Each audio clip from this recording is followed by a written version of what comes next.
എരഞ്ഞിപ്പാലത്തെ യുവതിയുടെ മരണം കൊലപാതകമെന്ന് postmortem report. യുവതിയെ ശ്വാസം മുട്ടിച്ച് കൊലപ്പെടുത്തിയെന്നാണ് പോസ്റ്റ്മോർട്ടം പ്രാഥമിക റിപ്പോർട്ട്. പ്രതിക്കായി പോലീസ് ലുക്കൌട്ട് നോട്ടീസ് പുറത്തിറക്കി. മേഘ മാധവനുണ്ട് വിശദാംശങ്ങളുമായി. മേഘ, ശ്വാസം മുട്ടിച്ച് കൊലപ്പെടുത്തിയെന്നാണ് ഇപ്പോൾ പോസ്റ്റ്മോർട്ടത്തിലെ പ്രാഥമിക റിപ്പോർട്ടിൽ നിന്ന് ലഭിക്കുന്ന വിവരം. മറ്റു വിവരങ്ങൾ എങ്ങനെ?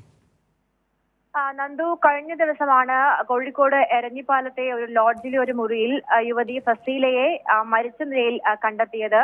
അസ്വാഭാവിക മരണത്തിന് പോലീസ് കേസെടുത്തിരുന്നു. ഏതായാലും പോസ്റ്റ്മോർട്ടം റിപ്പോർട്ട് അല്പസമയം മുൻപാണ് പുറത്തു വന്നത്.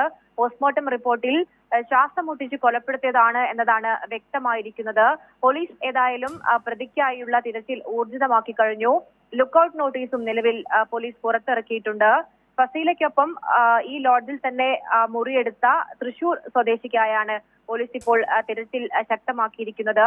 അബ്ദുൾ സനൂഫ് എന്നതാണ് ഈ തൃശൂർ സ്വദേശിയുടെ പേര്. ഇയാളുടെ കാറ് പാലക്കാട് നിന്ന് കണ്ടെത്തിയിരുന്നു.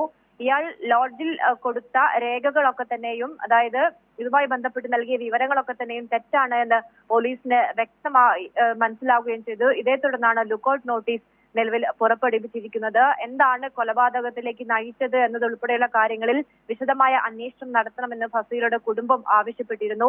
രണ്ടുപേരും പരിചയക്കാരായിരുന്നു. അതിന് പിന്നാലെയാണ് ഇവർ ഇവിടെ റൂം എടുത്തത്. എന്തായാലും 2 ദിവസത്തേക്ക് തങ്ങാൻ വേണ്ടിയാണ് ഈ ലോഡ്ജിൽ എത്തിയത്.